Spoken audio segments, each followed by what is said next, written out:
Allô, allô, hey, hey, allô, allô. Je voulais commencer avec une chanson. Je voulais commencer avec.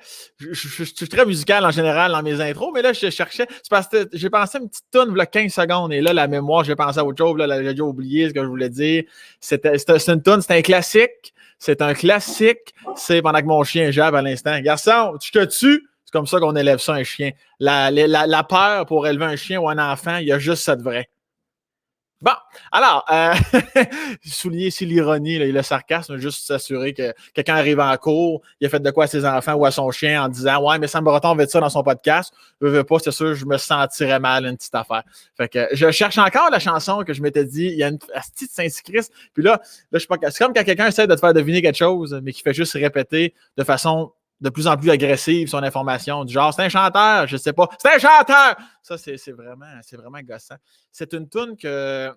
Non, attention. Ah oui, attention, mesdames et messieurs, dans un instant, ça va commencer. C'était ça, la toune. Là, c'est sûr que de le trouver 1 minute 6 plus tard, ça se veut plus calisse. Ça, c'est le gag. Il y a des timings dans l'humour, là, puis là, il était vraiment trop tard. Je me suis acharné pour rien.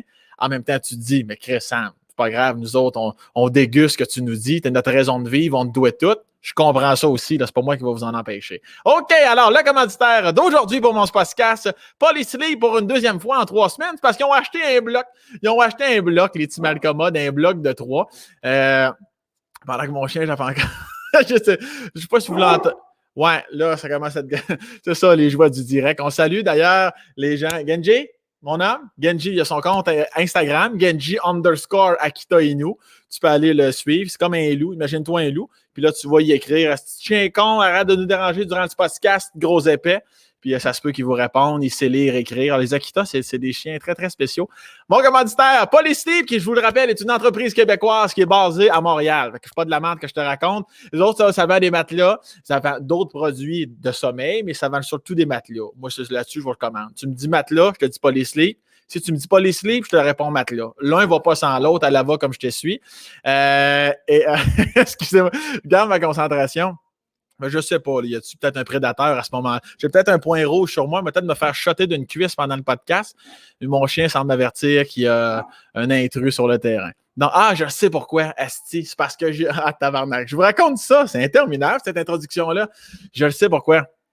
Ma copine travaille au sous-sol en ce moment, puis elle parle fort, parle très fort. Ma blonde, elle parle fort, elle mesure 3 pieds, elle pèse 26 livres, mais quand elle parle, c'est un grand canon. Puis quand elle parle au téléphone avec sa mère, les filles en général, quand ils parlent à leur mère, asti, tabarnak, les deux crient, ça n'a pas de Christy de bon sens.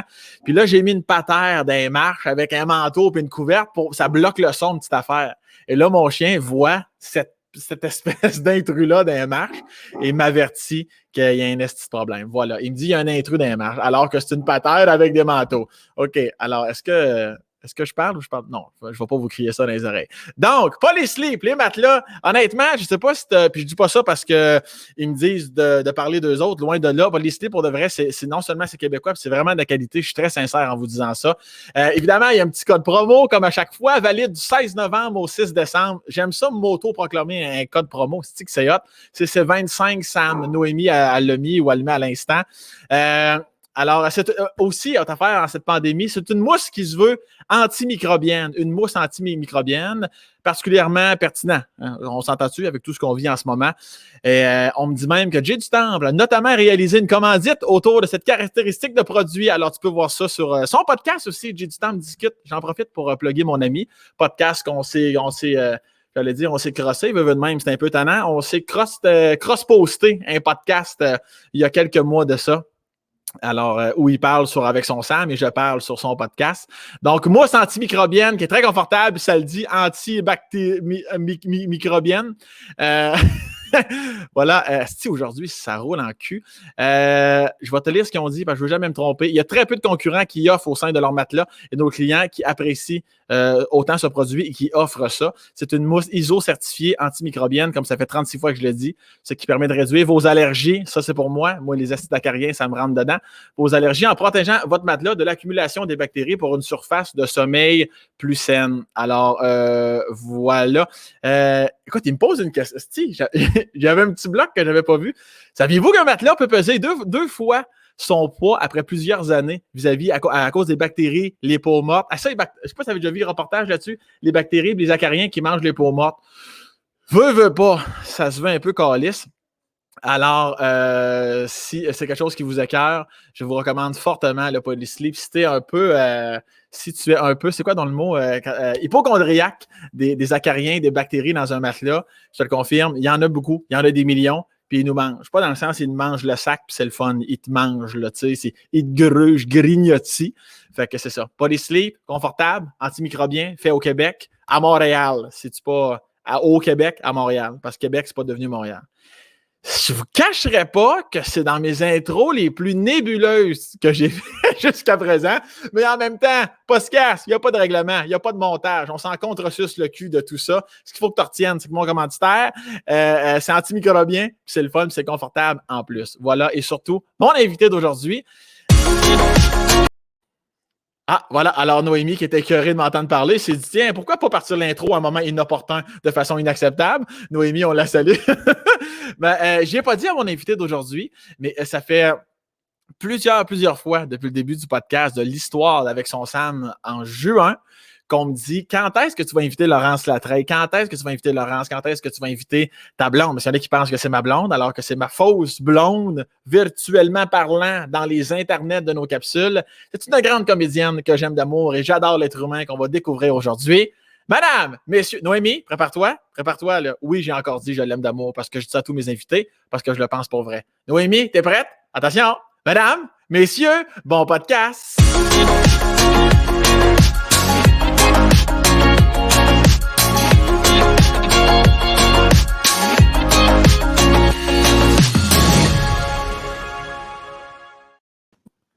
OK! Comment ça va, Laurence? Ça va bien, toi? Excuse-moi, cette intro complètement cacophonique. J'ai vécu quelque chose, mais me dire que j'étais un peu traumatisée l'affaire des acariens. Là. Je ne verrai plus jamais mon matelas de la même manière. Tu savais pas ça, hein? Non, pour vrai, l'affaire du 2 fois le poids, là, ça m'écoeure profondément. Je sais pas comment me sentir. Oui.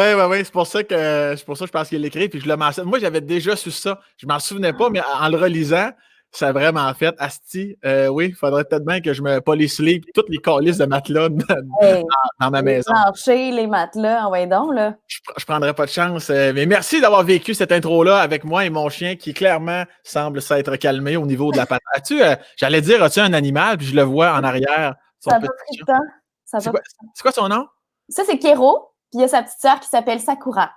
Kéro et Sakura. Oh, ça fait référence à c'est quoi donc? Ça me dit un souvenir, ça, quand j'étais jeune. Oui, mais il faut, tu vas t'en souvenir. C'est-tu chasseuse de cartes? Non.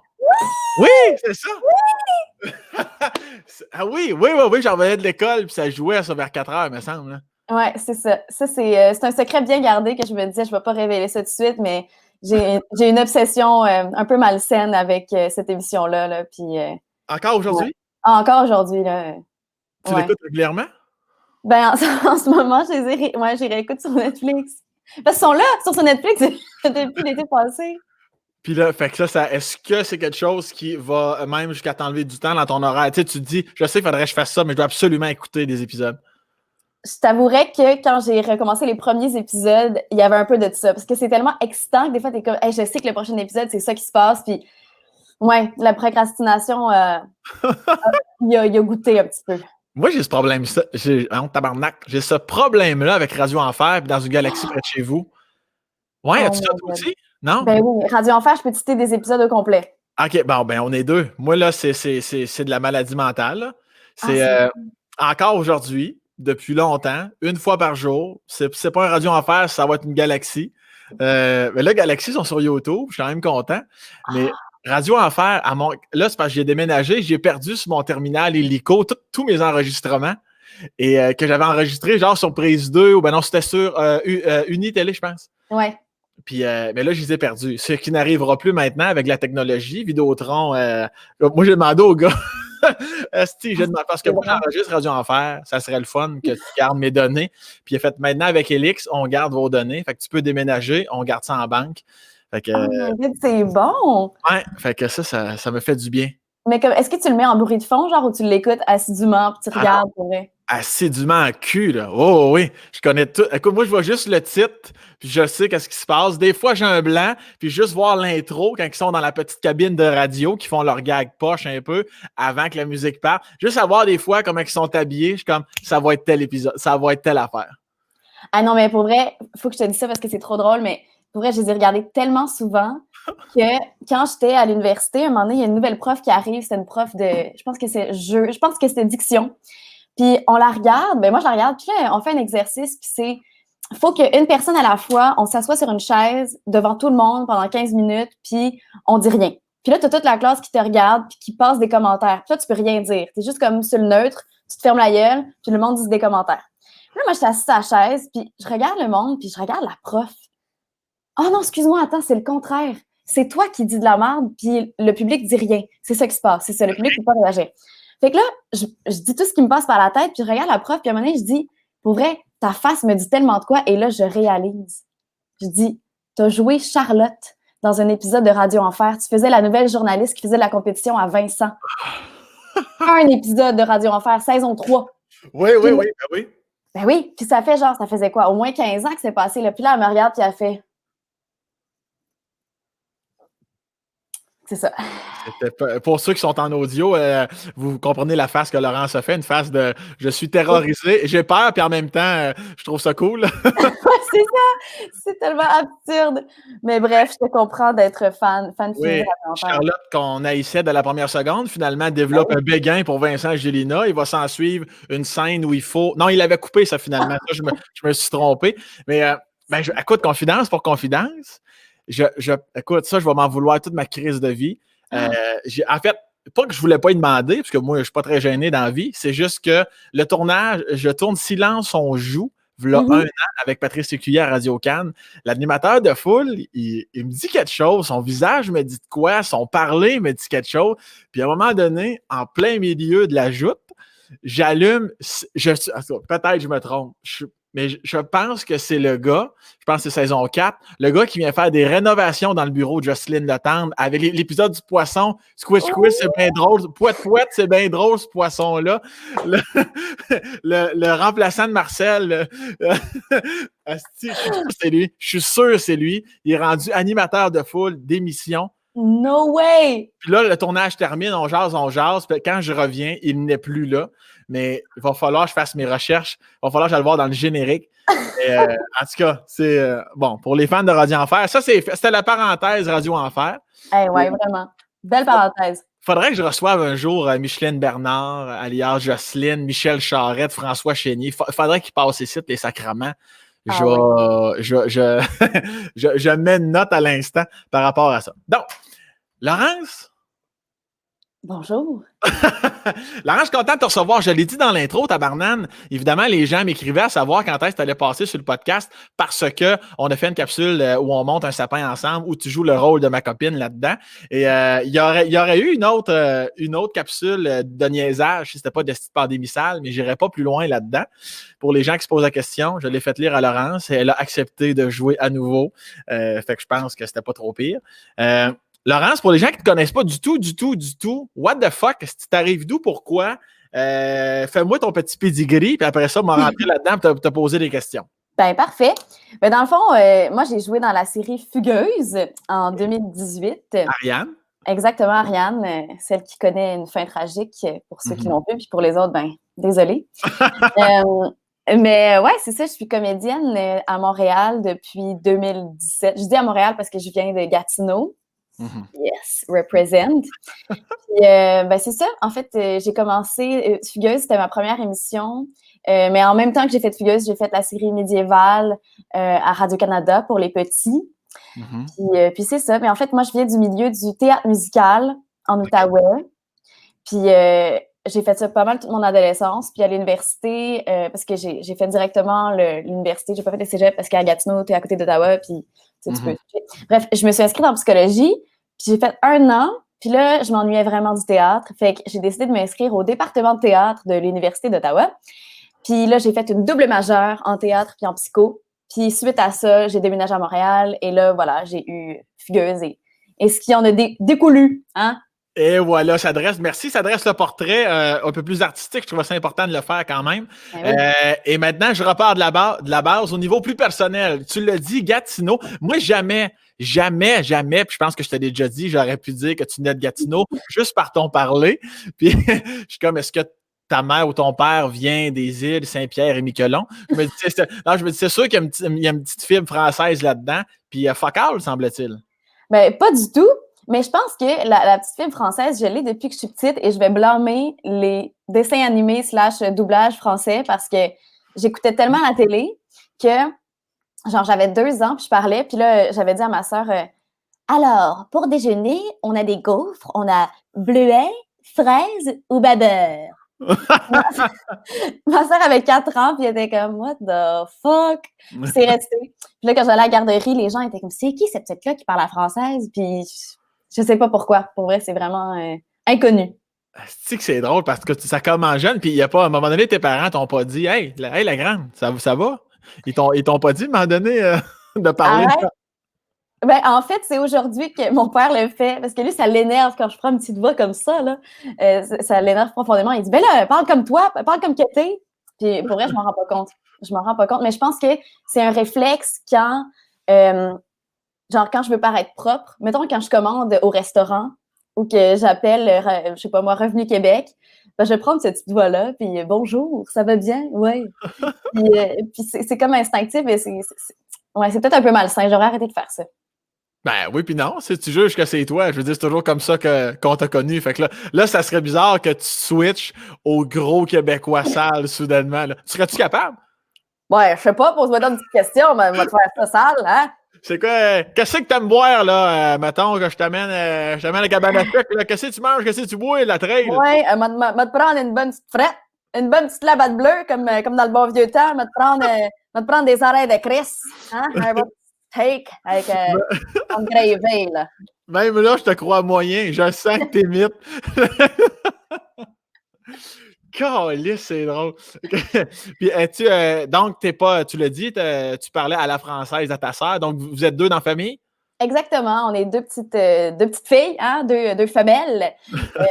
Elle est plus vieille que moi, puis elle a pris le chemin, le droit chemin, parce qu'elle est avocate, hein, le droit chemin. Oui, Puis moi, bien dit. merci.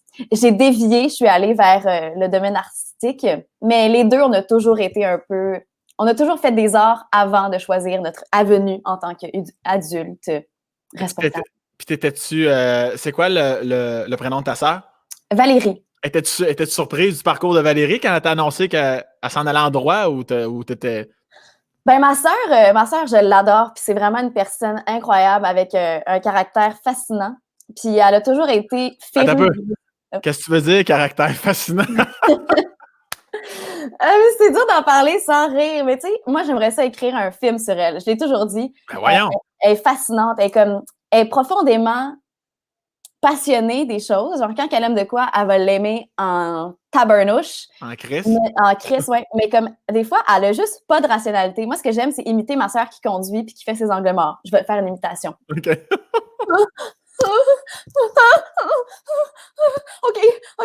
OK. Là, Laurent, j'ai besoin d'aide, là. Là, aide-moi. Sacrément! Mais ça, c'est la partie juste extrême. Parce qu'au-delà de ça, elle est super, genre, justice sociale, puis comme, quand elle tripe, genre, elle tripe vraiment. Puis c'est ça, je veux dire, comme, elle a toujours été, tu sais, très politisée, puis engagée socialement, puis quand elle était comme, elle a décidé qu'elle voulait être avocate, puis son slogan, c'était, elle donnait un coup de pied, puis elle disait, bam, en prison. Puis ça m'étonnait pas qu'elle allait se battre pour la justice. Fait que, puis en même temps, elle est vraiment bonne, fait que pourquoi pas. Puis quand elle n'est pas dans sa zone de jeu, peu importe, exemple, quand elle conduit un véhicule, pourquoi elle est aussi émotive et stressée que ça, tabarnak? Moi, je ne sais pas. Je sais pas. Mais tu sais, moi, j'ai toujours été fascinée par le développement des enfants, mais tu peux comprendre le comportement d'une personne dès qu'il est bébé. Puis tu sais, juste quand ma sœur était bébé versus moi, ma sœur était genre un rien allait la faire pleurer. Comme tu la frôlais un peu, puis elle était comme ça sortait du bain. Puis genre, elle était tout le temps choquée, puis moi, je dormais tout le temps, genre. Puis aujourd'hui, je pense que c'est juste être encore vraiment réactive, puis comme elle aime ça être en contrôle, je pense. Puis quand elle n'a pas le contrôle, c'est vraiment stressant. J'espère qu'il a enlevé son permis, tabarnak. Ça suffit, là. C'est moi qui conduis. Ça fait en sorte que vous vous chicaniez sûrement à toi et Christy Joe sans arrêt non-stop. Si elle était aussi intense que ça? Ben, un peu. On se chicanait pas mal, puis ben, tu sais, deux petites sœurs, là, je veux dire, c'est sûr que moi, j'étais pas mieux, là. Je la piquais des fois de temps en temps, là, des petites insultes bien placées, là, puis ben, elle aussi, là, fait que ça se chicanait pas mal, mais jamais violent. On a toujours été respectueuses dans nos chicanes. Puis, c'est ça.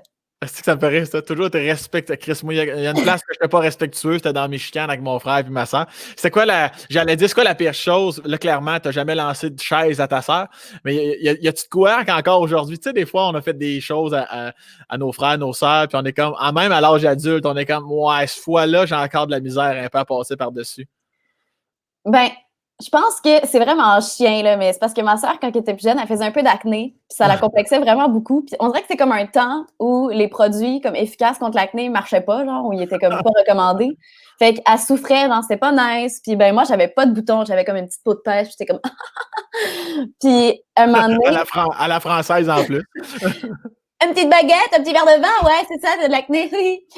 Puis... elle me dit, genre, je sais pas trop, elle m'avait insultée. Je pense qu'elle m'avait traité de peau de colle ou une affaire de même parce que c'est vrai que j'étais gossante. Puis moi, je l'avais traitée devant son amie de face à pizza. Okay. Ah ouais. Elle l'avait vraiment pas pris parce que c'était vraiment méchant. C'était comme une petite pique qui faisait mal, là, dans un temps qu'il fallait pas, là. Mais comme je te dis, c'est vraiment le plus méchant que j'ai été parce que sinon, j'étais vraiment respectueuse puis je l'aimais vraiment, ma petite sœur, ma grande sœur. Ben, je dis ça, je parle comme si elle était morte. Je l'aime encore, là. Avez-vous une grande différence d'âge? 2 ans. 2 ans. Ah, quand même, c'est bon, ça. Puis est-ce que c'est bon? Comme si tu m'aurais dit 4 ans, j'aurais fait « Calé, c'est dégueulasse. » 20 ans. Aviez-vous un encadrement serré, familial, par rapport à la discipline de ton père, ta mère?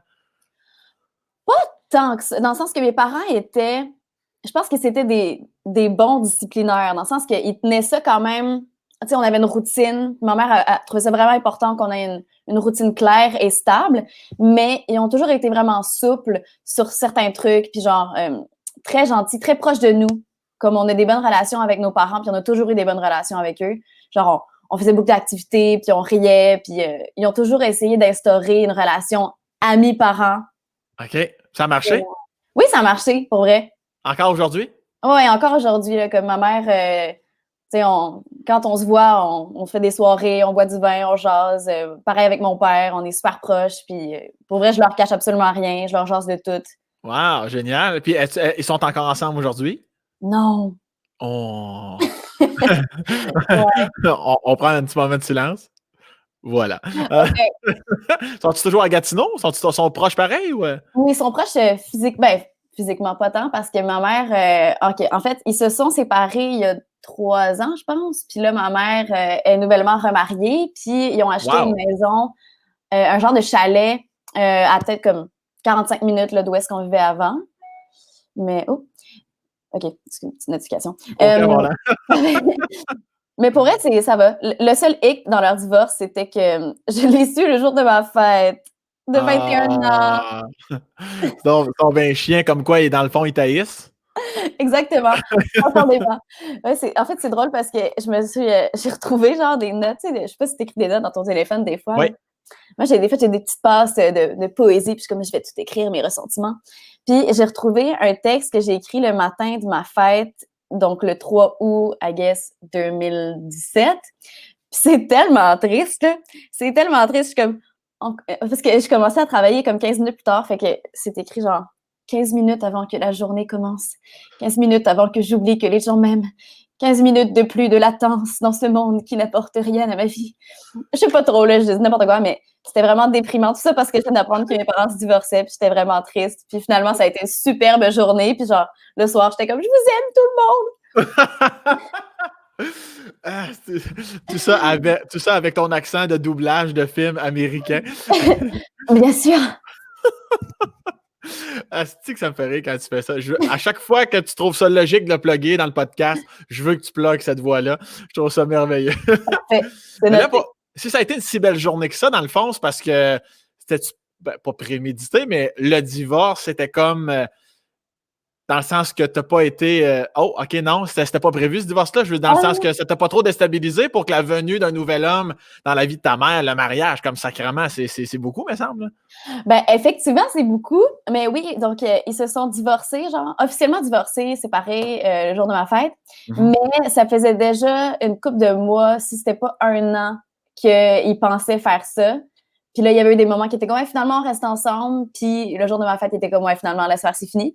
Fait que je m'y attendais un peu. Puis tu sais, des fois, genre, rendue à cet âge-là, moi, tu sais, j'ai fini mon adolescence. Je devenais une adulte. Je me dis, mes parents, ils ont fait ce qu'il y avait à faire. Ils peuvent être en paix puis vivre leur nouveau rêve heureux d'indépendance. Fait que c'est ça qu'ils ont fait. Puis j'étais comme, good for them. Puis oui, effectivement, ma mère, ça n'a pas pris de temps qu'elle a commencé une nouvelle vie.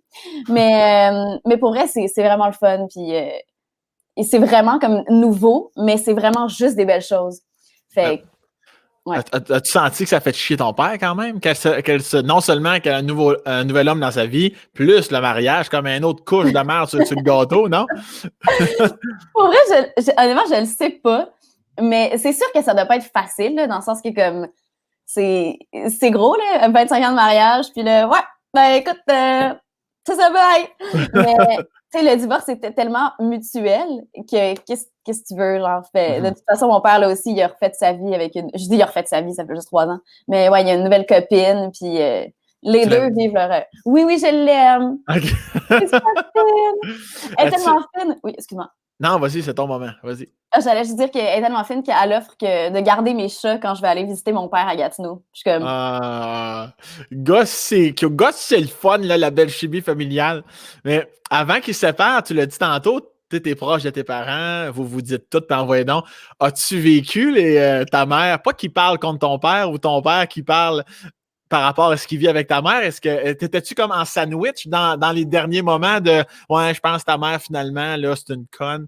Mais, mais honnêtement, pas vraiment. Je t'avouerais qu'à ce moment-là, on était peut-être pas si proches. On était proches, mais on n'avait pas parlé sérieusement de tout ça. C'est vraiment quand ils se sont dit bye-bye que là, les conversations ont commencé à couler. T'sais. Puis là, c'est là que je connaissais un peu plus les dessous du mariage.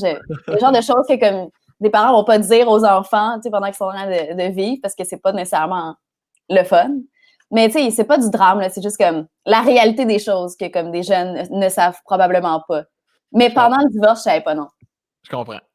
Puis toi, avec ton petit accent à la française, ta petite peau de pêche, t'es comment maternelle, primaire? Là, tu me sembles être une première de classe. Là. Laurence, elle arrive en avance, elle fait la discipline dans la classe, elle aide la professeure et il y a une moyenne de 103% sur son bulletin. Est-ce que c'était ça? Plus ou moins. Ça ouais? dépendait vraiment des matières. Là, comme les maths, c'était oublie ça, finito. Là, j'étais vraiment... J'ai pas la bosse des maths, comme on dit. Là, c'était vraiment pas ma force. Mais pour vrai, au primaire, je me trouve tellement drôle. Là. Je pense que je devais vivre des affaires. Parce que j'ai découvert le théâtre quand j'avais à peu près 7-8 ans, genre. Parce qu'avant ça, j'étais vraiment un enfant vraiment timide. J'avais peur de tout. J'avais tellement peur que le soir, quand je revenais de l'école, je pouvais pas rentrer chez moi. Il fallait que j'aille chez un de mes amis puis que mes parents viennent me chercher chez eux parce que je voulais pas rester toute seule. J'avais peur des voleurs. Genre, j'avais peur de tout. Puis c'était maladif. Puis là, un moment donné, j'ai commencé à faire du théâtre. Puis là, je me suis découvert une personnalité. Là, j'étais comme, je suis drôle. Je suis capable d'être sympathique. Puis pour être vraiment cool, je voulais être le plus extravertie possible à l'école. Fait que je me rappelle que des fois, genre, je voulais full être présidente de classe tout le temps. Personne votait pour moi parce que tout le monde était comme la weirdo qui va être présidente. No way. Puis je m'amenais des costumes à l'école, puis c'était pas l'Halloween. Là, genre, je mettais des affaires, là, des tutus, puis des fois, je me maquillais en homme. Genre, je me faisais des moustaches, puis je mettais des cravates. Puis, tu sais, je tripais vraiment sur Sakura chasseuse de cartes, mais comme un autre niveau, là. Puis sur mes feuilles de papier, genre, je signais pas Laurence Latreille, je signais Sakura Kinomoto. J'apportais mes figurines, je les mettais sur mon bureau. Comme... tu sais, un caillot pété, là, ça filait pas, là. Puis dans la cour d'école, je faisais le ver de terre qui séchait au soleil, genre, je sais pas trop, là, je vivais des affaires. Un phénomène. Puis au secondaire, je me suis calmée un petit peu, je pense. Attends un peu. Tu peux pas me balancer ça en pleine face puis je te pose pas de questions. Le ver de terre au soleil, ça veut dire que tu tortillais sur l'asphalte, ça? C'est ça que tu faisais? Exactement. Puis je faisais le bruit du ver de terre qui séchait au soleil, là. Puis, ah oui, c'est parce qu'il y a un bruit qui vient avec ça, évidemment. On connaît tous le bruit du ver de terre qui sèche au... Asti que c'est... Puis toi, après ça, tu te demandais pourquoi il votait pas pour toi comme présidente de classe. Je me demandais surtout pourquoi les gars s'intéressaient pas à moi. Ben oui, je comprends pas. Les gars de Gatineau sont rough, hein, c'était rough. C'était rough. Puis les profs et eux autres, ils te disaient-tu, hey, me semble t'en fais un peu beaucoup, Laurence? Ou ben non, ils t'évitaient parce qu'ils avaient peur de toi? Pour vrai, je le sais pas, je me rappelle pas tellement. Je me rappelle qu'à un moment donné, j'ai fait... il y avait un spectacle de fin d'année, genre, puis j'avais pas été prise pour participer, mais j'avais fait l'animation, puis j'avais fait une danse que Anne Dorval faisait dans Le cœur à ses raisons, genre « Hey ya, hey ya, hey ya ». En tout cas, je me rappelle pas trop, là, j'avais fait ça, puis je me rappelle que les profs étaient comme... Tu sais, ils se demandaient vraiment qu'est-ce qui se passait, puis peut-être qu'ils étaient un peu mal à l'aise aussi. Dans le sens que des jeunes qui sont comme « Je suis tellement weird, je suis tellement cool », puis ils sont comme « Ouais, c'est ça. Ouais, t'es cool. » C'est tellement ça qu'ils se disaient. Puis maintenant, j'ai fini mes petites questions de vers de terre et tout ça. Secondaire, là, t'as mené ça clash là, au niveau de ta personnalité, là?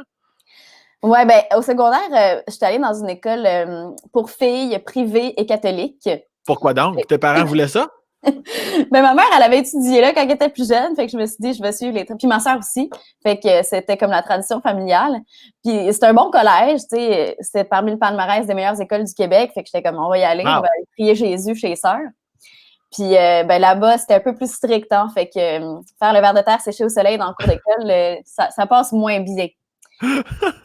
As-tu déjà essayé? Non, t'étais rendu au secondaire, tu l'as pas fait. Au secondaire, puis je me rappelle pas qu'il y avait-tu une cour d'école? Je pense qu'il y en avait une, mais c'était autre chose, là. C'était un autre monde, là. Fait que je me suis retenue. Puis quand tu dis plus strict, là, tu veux-tu dire que tu avais l'impression que tu étais en 1959 ou... Un peu quand même. Mais tu sais, on avait la prière tous les matins.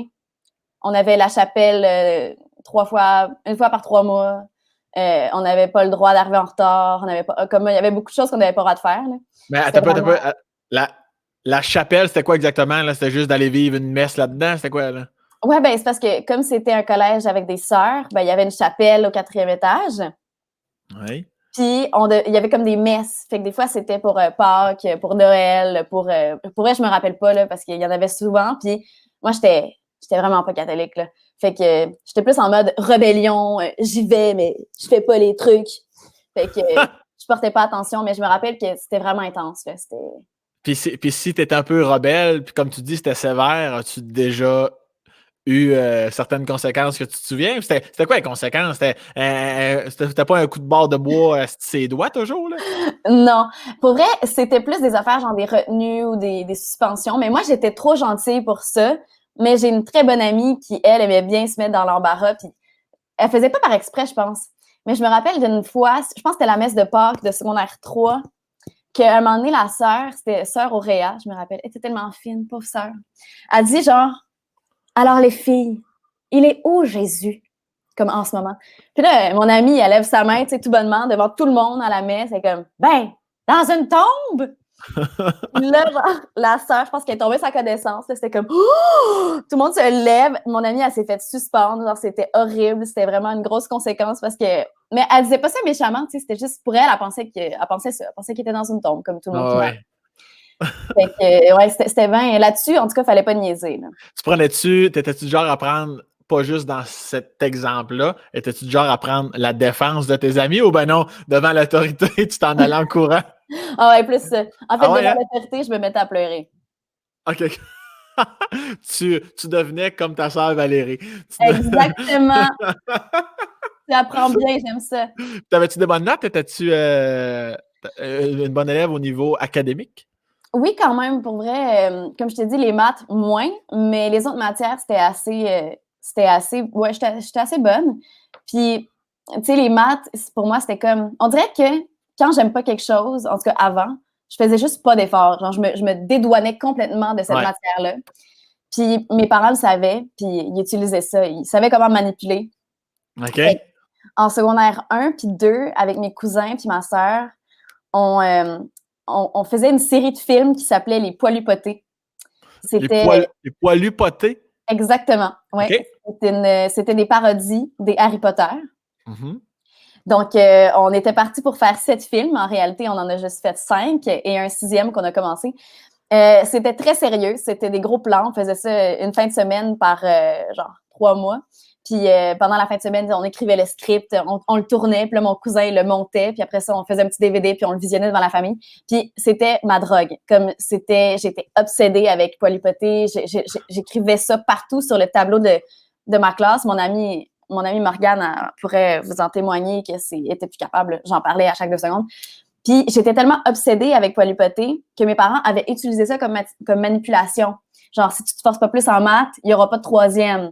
Puis, je te niaise pas, là. Mon bulletin de comme la première session, je pense même pas que je passais, ou je passais, mais de vraiment peu. Puis, ils m'avaient manipulée, puis ça m'avait fait peur. Fait que dernière session, j'avais fini avec 90% en mathématiques parce que je m'étais forcée. Puis voilà, je m'étais vaincue moi-même. C'était le fun. J'espère. Tu voulais pas perdre ton poste. C'est Poilus potés? Poilus potés, c'était intouchable. Intouchable. Mais là, tu passes-tu tes 5 années là-bas là, avec les sœurs? Absolument, absolument. Et là, t'as peu, là, juste pour situer les gens. Tu sais, moi, mon secondaire, c'est 2000-2005. Donc, toi, c'était 2005-2010 à peu près? Moi, c'était 2007-2012. 2007-2012? Ouais. Chris! Ça fait pas si longtemps que ça, quand même. Là, puis, y avait-tu tout le gréement de la sœur? Il était-tu habillé en sœur-sœur? Oui, mais en fait, pendant que j'étais là, on en a vu de moins en moins. Puis comme aujourd'hui, je pense qu'il n'y a plus de sœurs. Je pense que la tradition est terminée. C'est dommage parce que ça faisait vraiment partie de l'école, tu sais. Mais quand j'étais là, c'était des sœurs. En tout cas, secondaire 1 puis 2, là, je me rappelle. Je sais pas s'ils nous enseignaient. Je sais que ma sœur avait ma sœur avait les sœurs comme prof. Moi, je les avais, mettons, comme prof de la pastorale ou comme la directrice des élèves. Sinon, tu voyais dans l'école, genre, ils se promenaient. Mm-hmm. Mais il me semble qu'en secondaire 5, il y en avait moins, là. Comment ça part? Ce qui se veut une certaine logique là, dans le monde où on vit. Mais clairement, tu as passé du bon temps là-bas. Oui, vraiment. Ouais, mais la vraie question, est-ce que tu enverrais tes enfants là un jour si ça existait encore, mettons, là?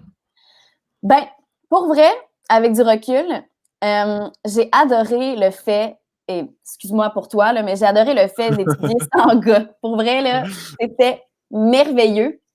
Puis je me dis que pour des filles, si c'est encore possible, si un jour j'ai des enfants, je le fais. Ouais, hein?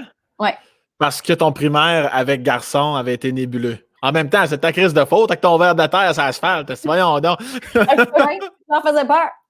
Non, mais pour vrai, c'était une expérience vraiment, dans le sens que je sais qu'à l'adolescence, on est toutes, tu sais, on découvre la sexualité, tout ça, puis bon, c'est sûr qu'il ne faut pas nier les relations qui sont possiblement queer, lesbiennes, tout ça, entre filles, mais je veux dire, le fait qu'il n'y ait pas de gars, je pense que ça a enlevé beaucoup de pression sur la question d'identité puis le paraître. Tu sais, moi, je sentais aucune pression d'être chicks à l'école, là, mais vraiment pas, là.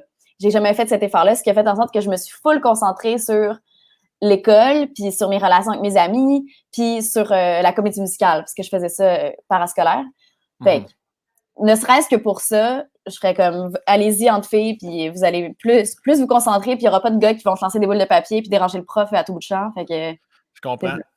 Je ne l'ai jamais vécu, mais je crois fortement qu'un de mes amis, David Bocage, que j'ai reçu d'ailleurs ici au podcast, était la Brébeuf. Oh, OK. Ouais. Okay. Tu le connais, David, oui? Ben, j'ai écouté le podcast. Ah, oui, voilà, excellent. Mais ouais, c'est ça. Puis je pense qu'il me semble qu'il m'avait déjà dit ça comme quoi.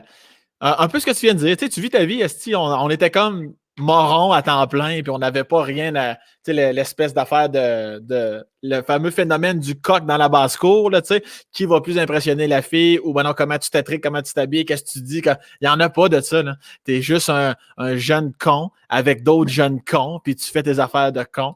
Puis as-tu l'impression que ça l'a influencé, comme tu l'as dit, que ce soit au niveau queer et tout ça? As-tu une attirance des fois vers les filles par rapport à ça ou du tout? Ou Ben, je pense que ça n'aurait pas changé grand-chose que je sois dans une école avec des gars ou des filles. Mais moi, je considère que l'orientation sexuelle, c'est plastique. C'est comme un spectre, puis que ça peut se promener. Je pense que, ouais, moi, j'ai déjà eu des crushs sur des filles. Des fois, c'était à l'école, des fois, c'était à l'extérieur de l'école.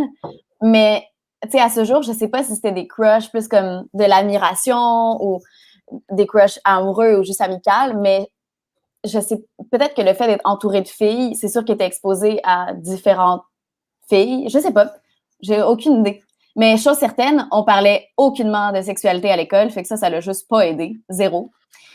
Fait que ce soit avec des filles ou avec des gars, il aurait juste fallu un meilleur système d'éducation sexuelle en général.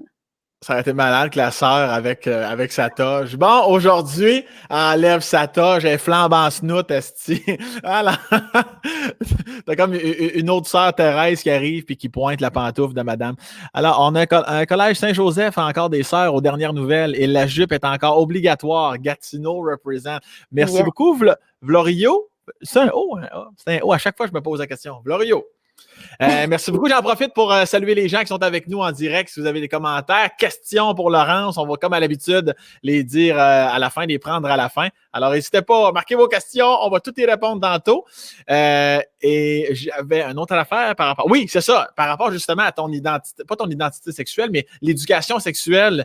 Même si je trouve que moi, j'ai été dans une école mixte, dans le public, puis on s'entend, là, c'était assez monte un pénis en bois avec un condom, tout le monde trouve ça drôle, puis on s'en calisse.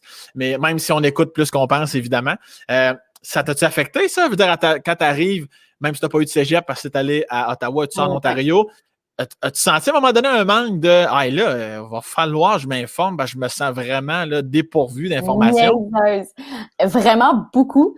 Ouais. En fait, quand je suis arrivée à l'université, premièrement, je savais juste pas comment interagir avec les gars. J'étais comme « My God, est-ce que c'est toutes mes chums? » Aucunement adapté socialement. Fait que ça s'est travaillé au fil de mes relations interpersonnelles. Mais mon déclic, ça a été en l'été, parce que j'ai fait une session d'été, je pense, après ma 2e année d'université, puis j'avais pris un cours en psychologie qui s'appelait, je pense que c'était psychologie des relations sexuelles, ou je me rappelle plus trop. En tout cas, c'était basically un cours de sexologie. Puis ce cours-là a fait avec mon cerveau. Puis je pense qu'à partir de ce moment-là, j'ai comme accepté le fait que j'étais une femme, puis qu'est-ce que ça veut dire être une femme, puis c'est quoi le féminisme, puis c'est quoi l'éducation sexuelle. Juste parce que, genre, le premier exercice que la prof nous a fait faire en classe, c'était de se mettre en petit groupe, mettons, de 8 personnes, puis d'écrire sur une feuille de papier toutes les questions qu'on s'est ever posées pendant qu'on était au secondaire sur la sexualité. Fait que n'importe quoi, là, des questions par rapport à l'orientation, aux pratiques, aux cultures, n'importe quoi. Fait que là, tout le monde écrit plein de questions, genre ça déborde, là. Puis là, la prof a fait « OK, maintenant, parmi ces questions-là, lesquelles ont déjà été répondues par vos profs? » Et la réponse était 0. Comme « fuck all ». Puis là, on est comme « ben, OK ». Puis nous, on est supposé savoir comment ces trucs-là, genre. Puis je me suis dit que ce cours-là, finalement, que j'ai pris à l'université, aurait dû être obligatoire au secondaire. Ben oui, j'espère. Puis c'était, tu sais, c'est des trucs de base, mais c'est juste des trucs d'ouverture d'esprit sur, je sais pas, moi, sur le sexe en général. Puis c'était nécessaire. Disons-le comme ça, c'était nécessaire. Mais ça devait apporter un stress supplémentaire, comme on l'a tous vécu notre première fois. Cette fameuse fois-là, toi, tu devais être dans ta tête, pas à peu près, là. On va s'éviter des détails, mais des premières fois, c'est jamais le fun. Est-ce que la Laurence d'aujourd'hui, évidemment, non, je disais pas ça pour que tu ailles dans les détails loin de là, mais est-ce que la Laurence d'aujourd'hui repense à cette Laurence de ta première fois et est comme ah, c'est gênant, Chris, ou c'est comme non, c'était pas si pire, c'est juste qu'il me manquait d'informations de pratique. Comment tu te sens quand tu repenses à ça? Mais je me dis, mon Dieu, que j'aurais tellement dû être plus informée, genre, puis ouais, moins dans ma tête, puis juste crime de bine, être là pour moi, là, pas juste pour les autres. Donc, on était plusieurs, mais... moi, j'avais 14 ans, c'était une orgie. C'était vraiment le fun, là, c'était incroyable. Dans le sol de mon école, non, c'est vrai, vraiment pas. Fait que c'est ça, j'aurais bien profité de ce petit cours-là, ouais, quand j'ai eu mes premières relations. Mais Laurence, on a la photo de la première queue. On se paraît. OK, alors. Calisse, ça aurait été drôle. Le gars. Oh my Bon. God! OK. Je sais quand même. J'ai fait mes petites recherches. OK. Je sais que le fameux premier bec qu'on donne dans la vie, toi, ça a été à 16 ans, mais c'était pas dans un contexte nécessairement normal. C'est bien ça? Mhm. C'était plus dans le cadre appelons ça du travail. C'est bon, du travail pas payé. Non, mais pour vrai, ouais, c'est ça, j'avais 16 ans, puis à l'école où je faisais de la comédie musicale, ça s'appelle l'Artichaut à Gatineau, represent. J'avais finalement un rôle principal dans la pièce qu'on faisait. Ça s'appelait The Music Man. C'est un musical des années genre 50 ou 60 aux États-Unis. Puis c'était vraiment le fun, pour vrai. Puis le rôle que je jouais, c'était une bibliothécaire farouche qui tombe amoureuse d'un mélomane et mythomane qui la manipule, mais que finalement, écoute, ça se passe. Puis Ça se passe. Ça se passe. Excuse-moi. Celui qui jouait le mélomane, c'était un gars sur qui j'avais le petit béguin là, dans mon groupe. Puis, mais ce qui était push, c'est juste que ce gars-là, genre, il sortait d'une relation sérieuse avec une fille du même groupe qu'on était. Puis moi, j'étais comme, bon, ben, ils sont plus ensemble, parfait, hein, fantastique. Fait que là, on répète le show, tu sais, on monte tous les trucs ensemble, puis à un moment donné, c'est le temps de faire la scène où il y a un bec. Puis tout le monde sait que moi, j'ai jamais embrassé personne. Fait qu'il me prend en part, il me dit, si tu veux, on pourrait se rencontrer en fin de semaine, puis pratiquer. Fait que là, ah, oui? Il a quel âge, lui, à ce moment-là? Là? Je pense qu'il avait 17. OK. Puis toi, t'as 16. OK, c'est bon. Exact. OK, continue. Fait que la fin de semaine, ben, il vient chez nous pour pratiquer. Fait que on fait la chorégraphie de la chanson qui mène au baiser. Mais on se fie sur la chorégraphie dans le film. Fait qu'on va sur YouTube, puis là, on regarde qu'est-ce qu'ils font, puis on est comme « Ah, OK, ils s'embrassent 2 fois dans la toune. OK. » Fait qu'on imite la chorégraphie, puis on place ça. Fait que là, sans le faire, parce que c'est ça. Fait qu'on place les trucs, puis après ça, il dit « Bon, mais c'est le temps. » Fait qu'on va sur le sofa dans le sous-sol. Je m'assois. Et là, il me prend en part, il me regarde droit dans les yeux, puis il me dit « Laurence, t'es exceptionnelle, t'es drôle, gentille, intelligente. Est-ce que je pourrais t'embrasser? » Et là, moi, j'ai dit « Oui! » Là, il m'a embrassée sur le sofa. Puis là, après ça, j'ai dit « Merci! »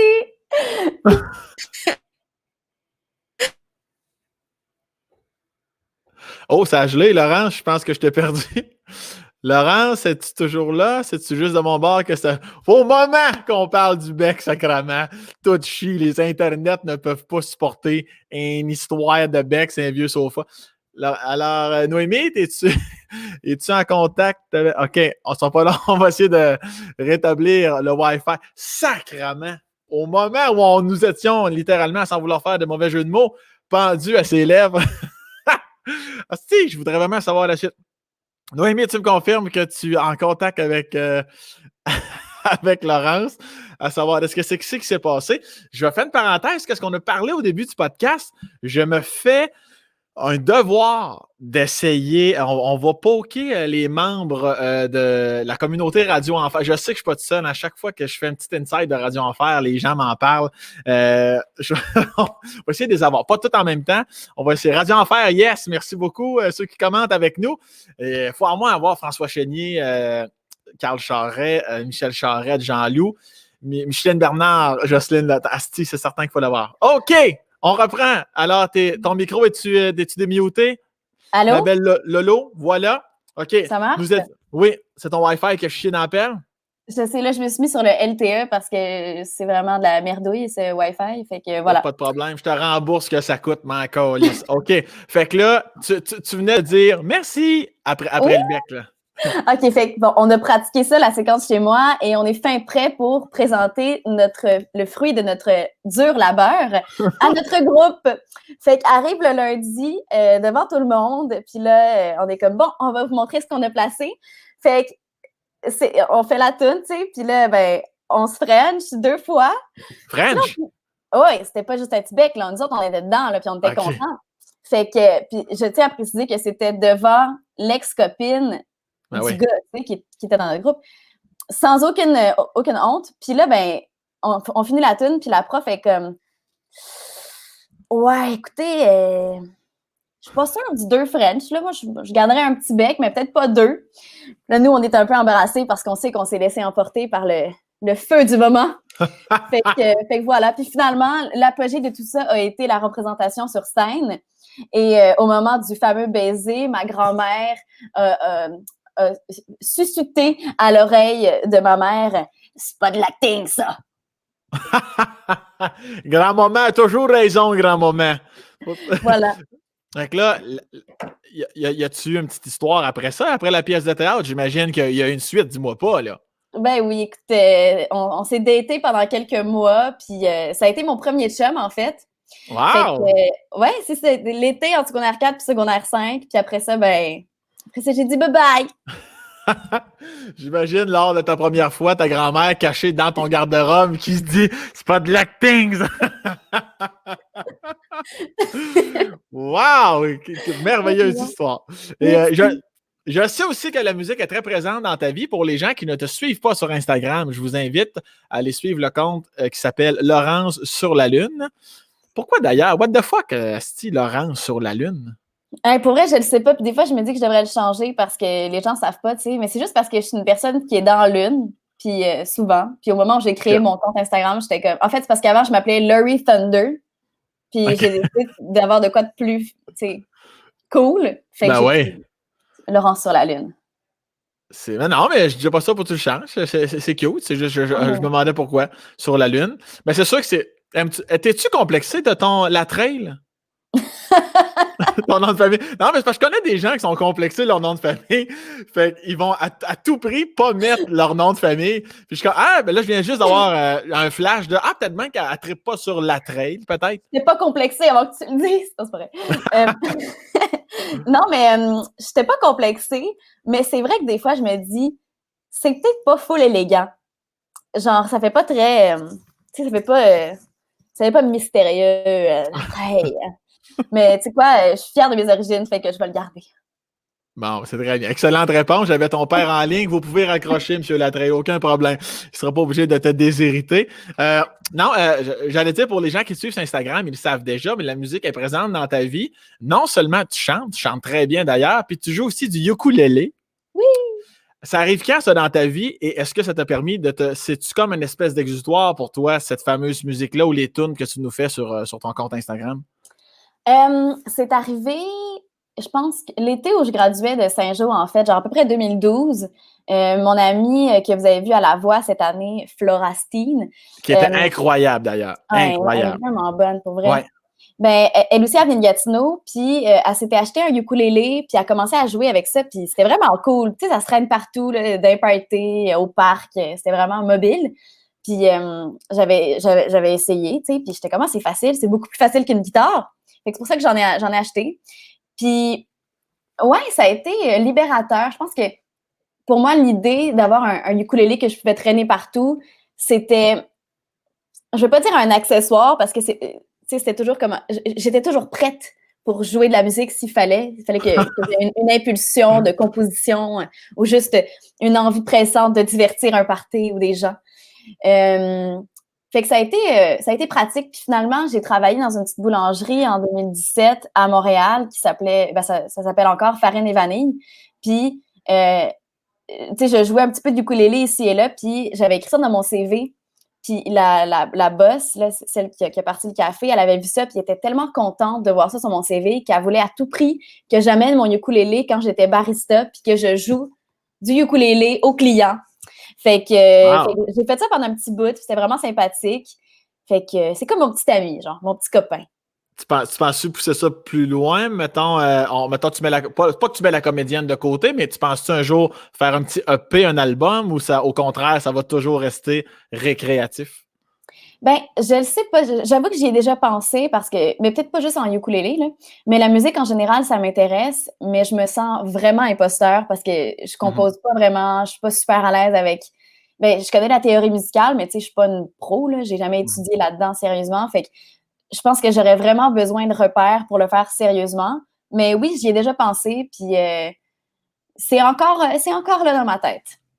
Puis ta relation par rapport à ta voix, tu te sens-tu aussi imposteur par rapport à ça? Comme je suis pas une vraie chanteuse, parce que tu chantes quand même très bien, là. Ben merci. Ouais, je me sens quand même imposteur, mais c'est juste parce que, tu sais, on va toujours se comparer dans tout. Puis je sais que je suis pas une chanteuse exceptionnelle dans le sens que j'ai de la misère à belter. Je peux pas te faire des grosses tunes Broadway tout le temps. Mhm. Mais j'essaye, tu sais, j'essaye vraiment. Fait que je sais que ma technique est pas parfaite, mais je pense que j'ai aussi un son qui est unique à moi, comme tout le monde. Ouais. Puis si je suis capable de l'utiliser ou de l'exploiter comme je veux, ben je pense que ça pourrait être super intéressant. Puis je suis quand même contente du son que j'ai. Fait que je pense que ouais, c'est quelque chose qu'il faudrait que je travaille éventuellement de. Ouais. Et c'est pas une phrase complète, ça? Ouf! Non, non, mais on comprend tout ton sous-texte, il n'y a aucun problème. Puis est-ce que as-tu déjà pensé, ne serait-ce qu'une demi-seconde, je dis bien une demi-seconde, un jour, est-ce que tu t'es dit ah, peut-être bien la voix pour le fun? Ouais, une demi-seconde parce que, ben justement, parce que je trouve qu'à la voix, je tiendrai pas très longtemps parce que justement, j'ai de la misère à belter. Je sais pas si tu sais quoi le belt. Ben, moi, je le sais, mais dis-le donc pour le reste des gens, ça va être Dans le important. fond, le belt, c'est ce qu'on appelle ben je pense, hein, c'est comme la voix de poitrine. C'est quand tu es capable de chanter, de tenir des grosses notes hautes vraiment fort. Puis il y a du monde qui, ça leur vient naturellement, puis ça fait en sorte qu'ils chantent super haut avec beaucoup de contrôle, puis c'est vraiment impressionnant. Puis je pense que ça, c'est vraiment pas ma force. Fait que je m'imagine dans un concours de chant, puis je me dis, ah, ce serait cute au début, mais dès que tu me mets en compétition avec des gens plus expérimentés ou avec un son plus solide, ben, c'est sûr que j'irai pas très loin. Fait que je pourrais l'essayer pour le fun, mais je pense que ça me stresserait tellement que j'aurais juste pas de fun. Je pense que ça me ferait peur un petit peu. Puis, outre ce que tu viens de dire par rapport à la musique, es-tu quelqu'un qui gère bien son stress, son anxiété? C'est quelque chose qui te rentre dedans pas mal, ça? Ouais, ça me rentre pas mal dedans, je te dirais. Comme plusieurs d'ailleurs, là. Ah ouais. Ben, dans mon métier, c'est un peu gênant, là. Quand t'es trop stressé puis qu'il faut que tu performes, c'est pas cool, tu sais. Fait que j'essaie vraiment de travailler là-dessus. Je te dirais qu'en jeu, c'est moins pire, là. Je suis capable de me gérer quand je fais une audition ou quand je dois jouer, ça va. Mais je trouve que c'est en chant. Je sais pas pourquoi, mais quand on me demande de chanter, mettons, pour une audition ou même pour un show, tu sais, si je suis chez moi, ça va, là. Mais dès qu'on me met devant un public, c'est comme si mon corps, il devenait que je deviens tremblotante comme une petite feuille, là, puis je perds tous mes moyens, je me mets à suer comme les chutes Niagara, puis là, j'ai la bouche pâleuse comme un présent, puis rien n'y fait. Fait que là, je me dis, crime de bine, il faut vraiment que je travaille là-dessus parce que ça me paralyse. Je comprends. Fait que ça va plus rester récréatif un petit peu, peut-être.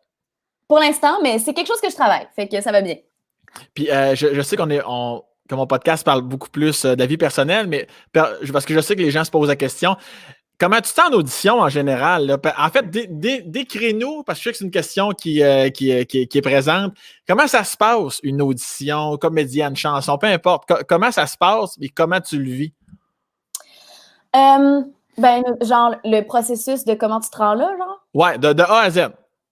OK, ben, premièrement, il faut que tu sois dans une agence, généralement, parce que sinon, tu n'as pas accès aux auditions, genre au breakdown. Genre, tu sais pas qu'est-ce qui se passe. Fait qu'une fois que tu es dans une agence, eux autres, ils vont recevoir des appels de breakdown. Fait que, mettons, pour un film, on a besoin de tel personnage, tel groupe d'âge. Puis là, les agences vont proposer leurs artistes. Fait que là, mettons, mon agence va faire comme, bon, on propose Laurence pour cette audition-là. Fait que là, l'agence de casting vont recevoir tous ces noms-là, puis vont faire comme, OK, on va voir telle personne. Puis là, peut-être que je vais être appelée en audition. Fait qu'une fois que j'ai l'audition, je dois apprendre mon petit texte, puis ça va bien, puis je me prépare. Puis des fois, je me fais coacher pour être bien top notch, puis bien solide, puis avoir une proposition originale. Et là, tu arrives en audition. Fait que tu as une petite salle d'attente. Là, ça, c'est pré-COVID, évidemment. Là. C'est froid. Ben, ouais, c'est ça. Parce qu'en ce moment, c'est plus des auditions par Zoom, fait que c'est différent. Mm-hmm. Mais pré-COVID, ouais, c'est quand même froid. Là, t'arrives dans une petite salle d'attente, puis là, tu prends une petite photo de ta face, puis tu remplis un petit document. C'est toutes des petites choses. C'est pas vrai. Mais, puis finalement, des fois, il va y avoir une réplique qui va répéter le texte avec toi juste avant de rentrer, fait que pour te mettre en sécurité, tu sais. Et là, tu rentres, tu dis bonjour aux gens, et les gens sont assis derrière une table. Et là, il y a un caméra ou une caméraman, mais il y a quelqu'un qui va filmer. Alors, tu te présentes, tu dis t'es qui, t'es dans quelle agence, tout ça. Et tu fais la scène une ou deux fois. Souvent, tu as des commentaires du réalisateur, puis peut-être de l'équipe de casting.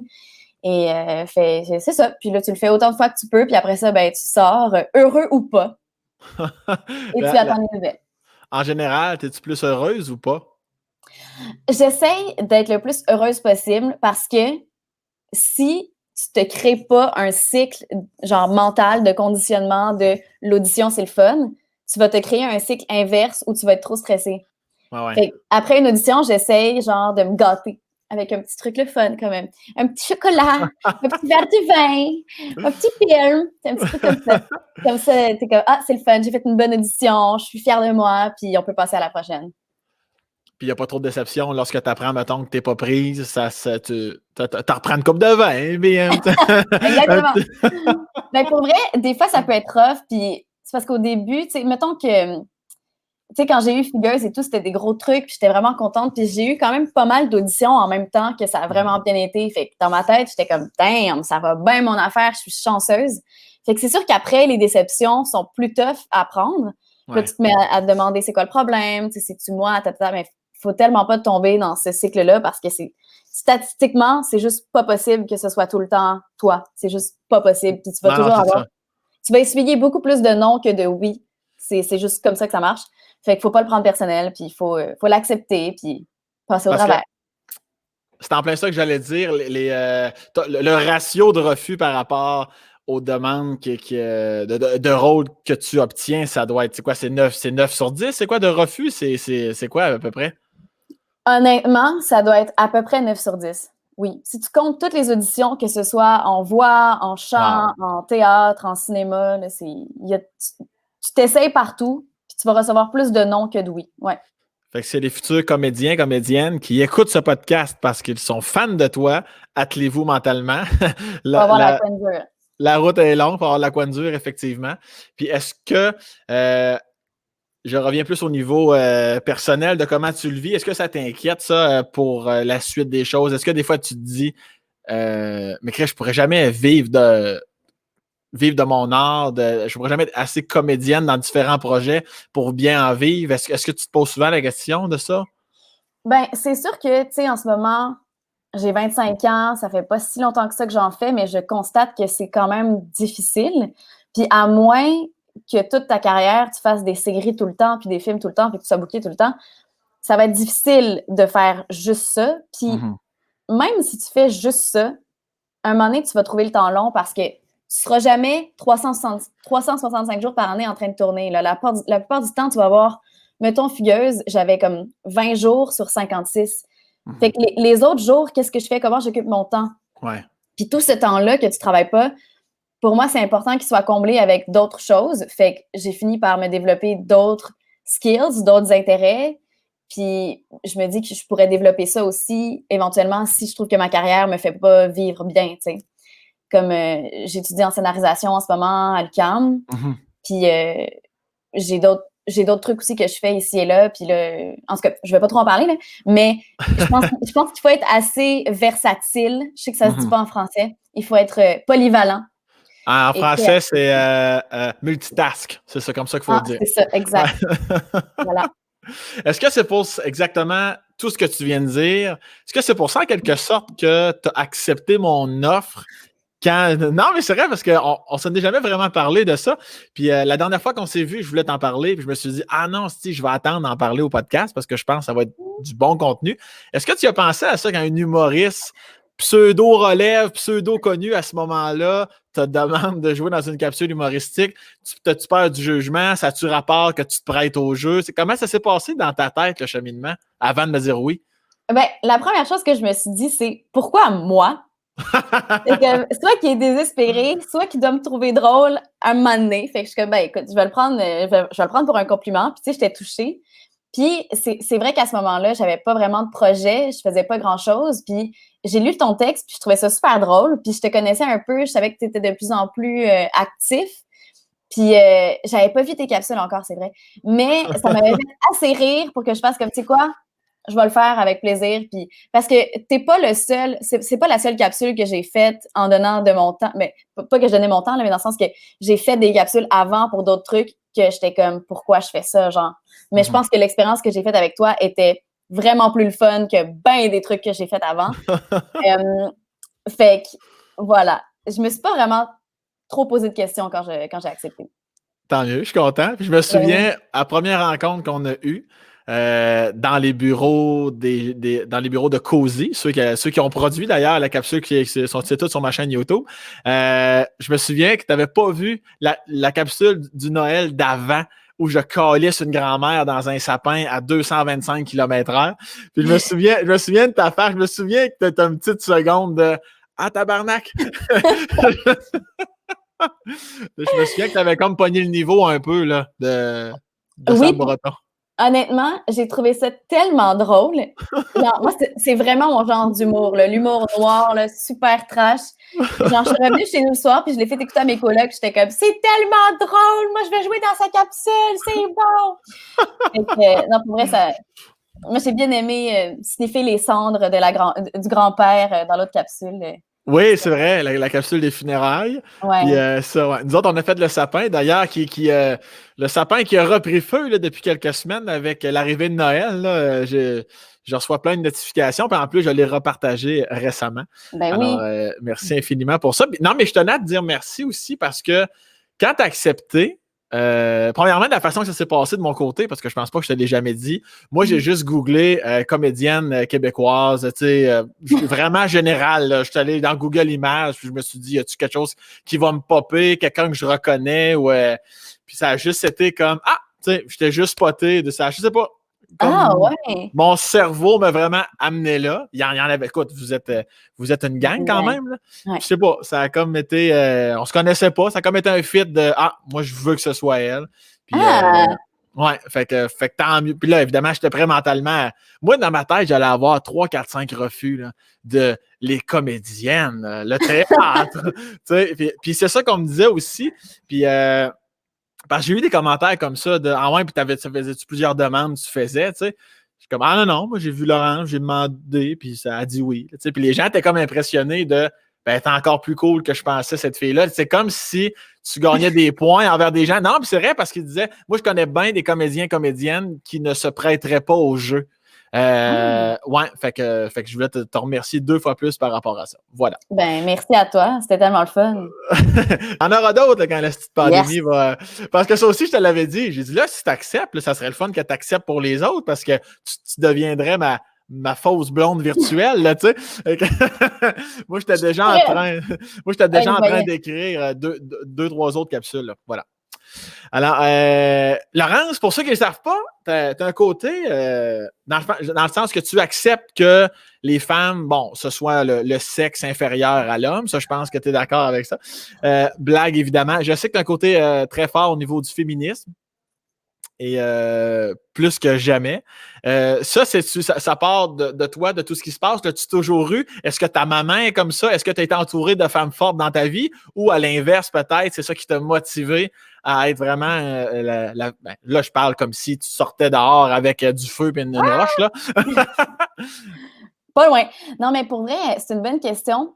Tu sais, tantôt, on parlait de mon cours de sexualité qui a tout changé ma vie à l'université. Ben, pas mal en même temps, je commençais aussi le programme de théâtre à l'Université d'Ottawa. Puis, un de mes premiers projets, il fallait qu'en équipe, on écrive un petit sketch de comme 15 minutes. En fait, c'était une mini-pièce. Puis, je m'étais mise en équipe avec 2 filles de ma classe. Puis, on a commencé à écrire un show qui racontait les différentes oppressions que vivaient les femmes occidentales blanches au quotidien. OK. Puis, on avait trouvé ça vraiment le fun, puis on avait eu plein de beaux commentaires, puis on était comme, hey, pourquoi qu'on l'allonge pas, ce show-là? Puis finalement, le show a grandi, puis sur une période d'environ 3 ans, on a fait 2 résidences artistiques, puis on s'est rendu à un show d'environ 1 heure, me semble. Ça s'appelait Off, puis c'était full féministe, là. C'était vraiment le féministe à fond. C'était plein de sketchs, comme je te dis, là, qui montrent les oppressions vécues par les femmes, puis ça parlait autant de trucs plus dramatiques que, sur un ton plus dramatique, puis sur des tons plus comiques. Fait que ça nous a vraiment accompagnés pendant 3 ans parce qu'au fil qu'on le faisait, on changeait nos réflexions. on écrivait différents trucs, puis on développait notre féminisme. Fait que ça a été comme une école. Puis je me suis vraiment politisée pendant ce temps-là, je me suis vraiment éduquée. Puis les 3 filles ensemble, on se fidait, genre. Fait que c'est sûr que ça m'a éduquée, ça m'a éveillée. Puis ça m'a aussi mis la puce à l'oreille parce que tu me posais la question, mais ma mère, elle s'est toujours dit très féministe, même qu'elle a, chez elle, elle a 5 portraits des Famous Five qui étaient sur la colline parlementaire, celles qui ont milité pour le droit des femmes. Vraiment. Mais on n'a pas la même vision du féminisme. Comme elle a ce qu'on appelle un féminisme, ben, c'est pas vrai, dans le sens que je veux pas le réduire, là, mais dans le sens qu'on n'a juste pas les mêmes opinions sur certains sujets. Puis ça a souvent été la source de beaucoup de chicanes. Encore aujourd'hui. Oui? Mais, oh, ouais. Mais tu sais, par exemple, je vais allumer ma lumière parce qu'il fait un petit peu ça. Est-ce que c'est trop, cette lumière-là? Non, ça semble bon de mon côté. Noémie, je sais pas toi, mais ça semble bon. Parfait. Ouais, c'est ça, genre, tout ce qui a rapport, mettons, à l'hypersexualisation, on a vraiment des visions complètement différentes. Puis genre, moi, mettons, quand je mets un décolleté, je pense pas à ce que les gens vont penser de moi. Je vais jamais me dire, ben là, est-ce que les gens vont être choqués? Genre, dans ma tête, c'est clair que on est rendu en 2020, on met ce qu'on veut, quand on veut, puis je me fous bien de ce que les gens vont dire. Alors que elle, je pense qu'elle est encore dans la mentalité de si tu veux quelque chose, fais attention à ce que tu projettes, parce qu'il y a des gens qui vont penser pas ça, puis qui vont avoir une opinion différente de toi. Fait que par exemple, un moment donné, je faisais une self-tape pour, je me rappelle plus quelle audition, puis je m'étais mis, j'avais pas pensé, là, mais je m'étais mis une camisole un peu décolletée avec une belle petite chemise, puis jamais que j'ai pensé qu'on voyait ma craque de sein. J'ai jamais pensé à ça. Puis je filme l'audition, puis le soir, ma mère, elle voulait que je monte ma self-tape parce qu'elle était comme, ah, je vais te voir jouer. Fait que je lui montre. Puis là, à un moment donné, elle fait juste me dire, hey, là, c'était-tu nécessaire que tu aies une grosse craque de même? Et là, je me pose. Je me suis fâchée, là. Je me suis fâchée, là. Puis j'étais comme, t'as pas le droit de faire des commentaires sur mon physique, tu peux pas me dire ça. Parce que j'ai vraiment pété ma coche. Puis en bout de ligne, je pense qu'elle faisait ça pour mon bien parce qu'elle se mettait à la place, mettons, du directeur de casting de 60 ans qui peut-être qu'il va pas penser la même chose, puis que lui, il va se dire, ouais, ça projette autre chose. Puis, tu sais, elle disait vraiment ça pour mon bien, mais c'est juste qu'on n'a vraiment pas la même vision. Ouais. Fait que, voilà. C'est ça, puis c'était pas pour ton rôle d'Ariane dans Fugueuse non plus, là. Non plus, vraiment pas.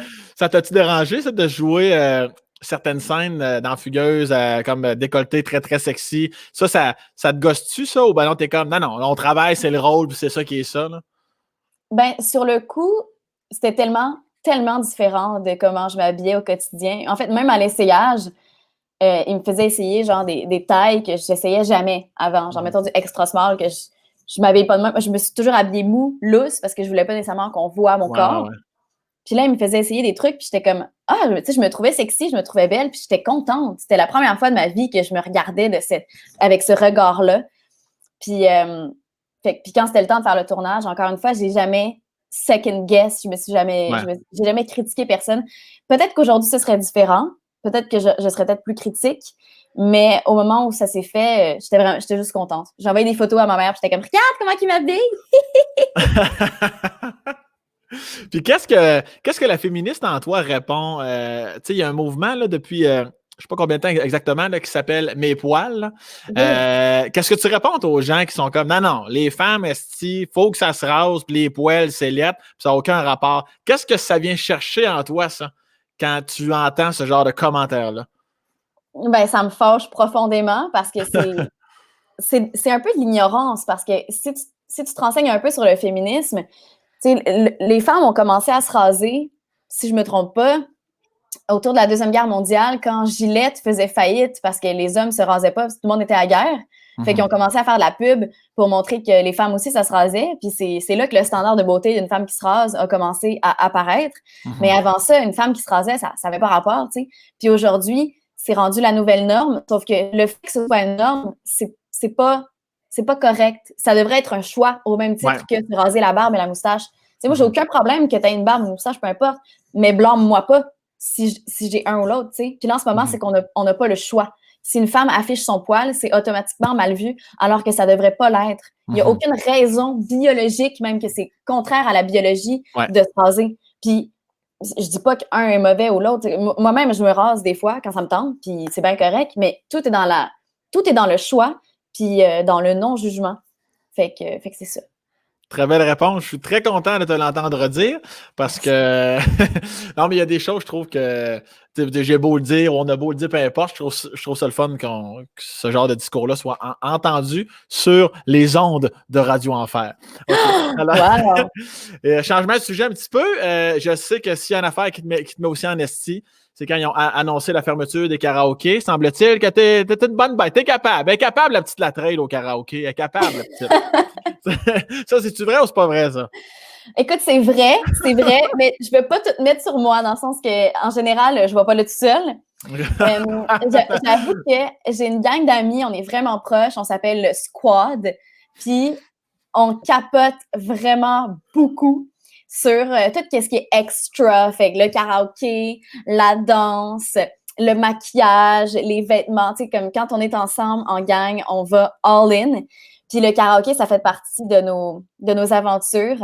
Fait que, ouais, avec Guillaume puis moi, là, on allait au karaoké dans le temps, c'est-tu le cocktail? Je pense que c'est le cocktail, je me rappelle plus. Non, c'était, voyons, la place, là, qui te filme, là.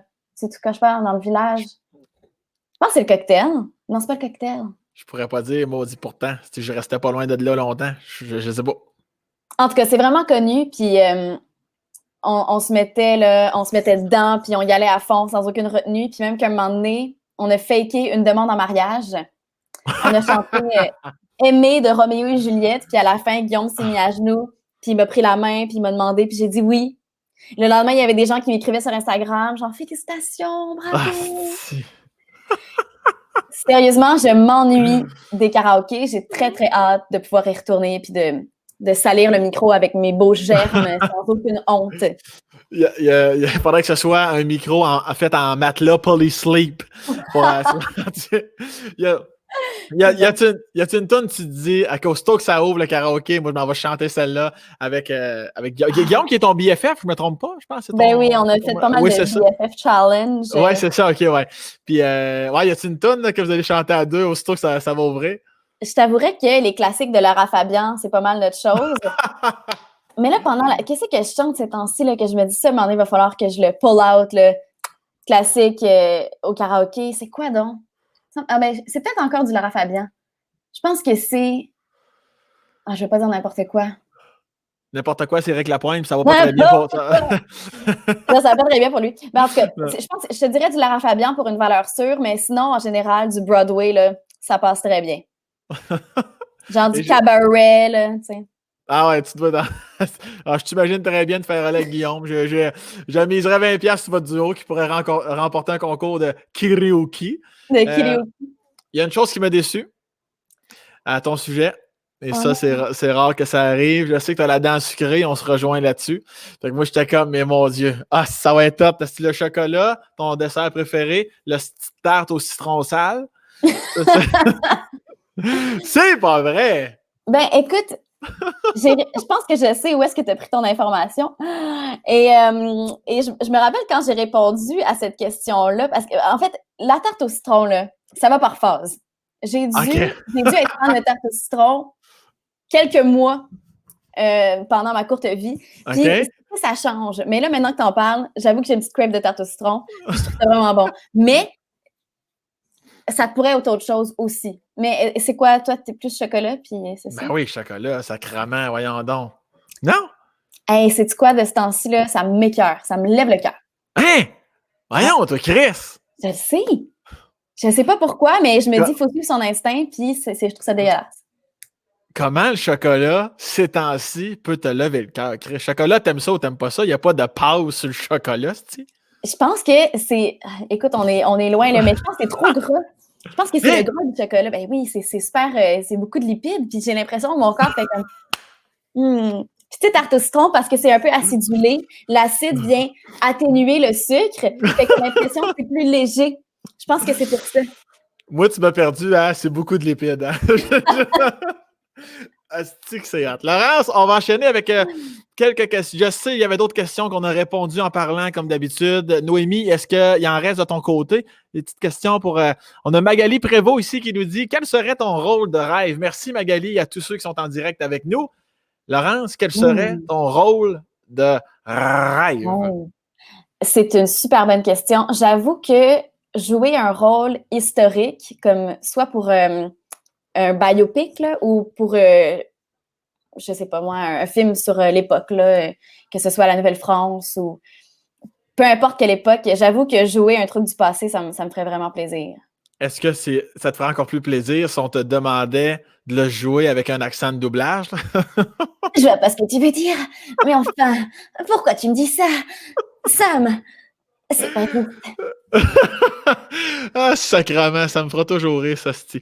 Mais là, t'en fais-tu des doublages? T'en fais? J'en fais un peu. C'est sûr que le doublage, c'est un milieu qui est très petit. Fait que, puis il y a des gens qui sont super bons. Fait que avant de leur voler les jobs, faut être solide. Fait que c'est quand même difficile d'en faire beaucoup, mais j'en ai fait un petit peu. Ouais. Mais imagine-tu si tu parlais constamment comme ça, comme à ton père, fendrait en deux, sacrement.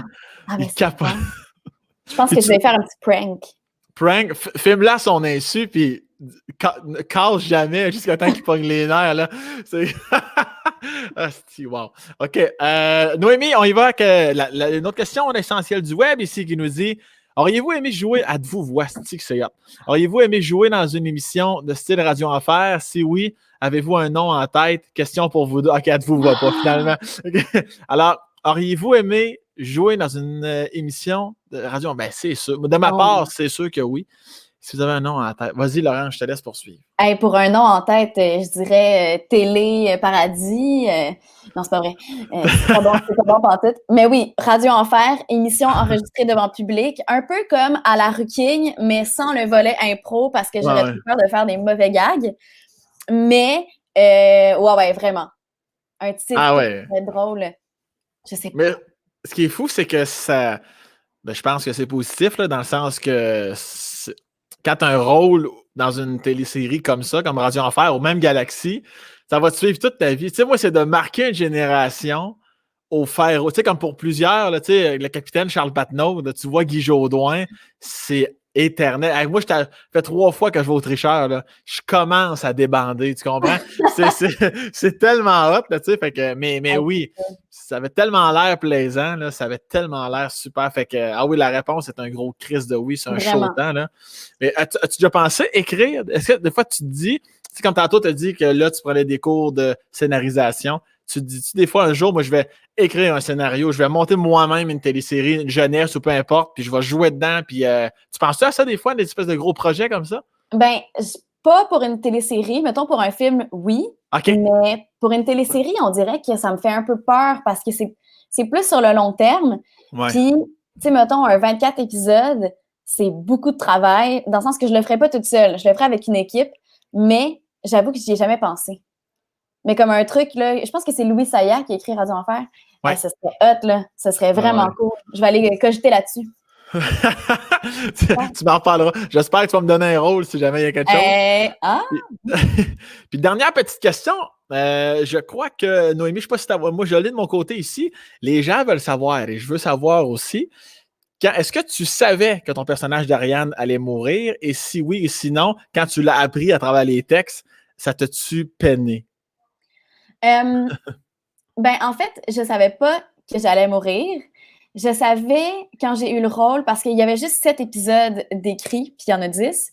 Je savais que ça allait pas bien. Je savais que j'allais mal finir, puis que j'allais encore plus mal finir que Fanny. Fait que, qu'est-ce que ça veut dire, là? Je sais pas. Fait que je me faisais pas d'idée, puis me semble, je pense que c'est Ludivine qui me l'a dit, qui était comme, ouais, j'ai lu les épisodes, puis tu meurs. Puis j'étais comme, OK. Mais je t'avouerais que ça m'a pas fait de la peine parce que je me disais, de toute façon, il y aura pas de saison 2, fait que c'est pas grave.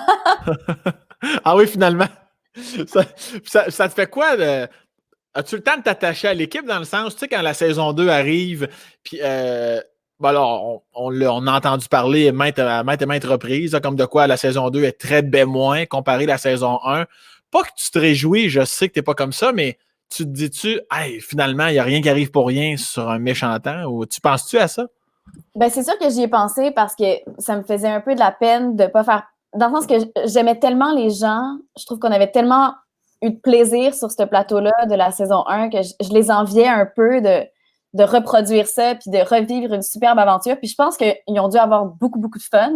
Fait que tout ce temps-là, j'étais contente pour eux, mais j'étais comment j'aurais aimé ça être avec eux. Puis j'ai quand même eu 2 petits moments sur cette série-là, genre des petits flashbacks. Fait que c'était chouette. Mais j'avoue que quand la suite a paru, puis que là, j'ai vu que c'était quand même différent de la première, j'étais comme... Je pense que mon souvenir va toujours rester celui que j'ai eu, qui était comme parfait. Puis je ne vais pas garder de mémoire qui vont peut-être être un peu moins glorieuse, mettons, à cause de la saison 2. Qui était pas, c'était pas mauvais, mais c'était juste, ça n'avait pas la magie de la saison 1, je pense. Non, ça, c'est sûr, c'est certain. Non, on ne dit pas que c'est mauvais, mais c'était différent. C'est ça. Alors, pour reprendre un mot que tu as dit tantôt, j'en ai pas parlé, je ne voulais pas te couper. Je l'ai même noté sur ma petite feuille ici, le mot que tu as dit, et je vais le reprendre dans la phrase actuelle, la saison 2 de Fugueuse n'était pas nécessairement push. Alors, je pense que tu as dit ça tantôt, push. Je pense que ça fait 25 ans que je n'ai pas entendu ça. J'en ai 31, fais le décompte. Le mot push, je me fais un devoir de le ramener dans mon quotidien. Laurence Latreille, je te remercie infiniment d'être passé sur mon Spacecast. Les gens, on voit des commentaires passer. Les gens ont vraiment été conquis par ta personnalité. Au plaisir de te voir de plus en plus dans nos écrans, dans différents projets, puis de te revoir dans mes capsules quand la pandémie sera terminée. Yes! Prends soin de toi. Oh, vas-y. J'allais juste dire, prends soin de toi. Je ne voulais pas te couper dans ton... merci. Non, mais j'allais te remercier. C'est cool de donner une parole aux jeunes artistes et aux jeunes... pas juste aux jeunes, mais écoute, aux gens. Puis c'était le fun. On a bien rigolé. Fais pas le saut si ta carrière démarre aussitôt que ça va être en ondes au grand public. Ça, c'est pas ce cas-là. Attention à toi. Bisous. Saluera ton copain et tes 2 chats. Puis amuse-toi bien. Bonne fin de soirée. Merci toi aussi. Merci. Bye bye. Bye.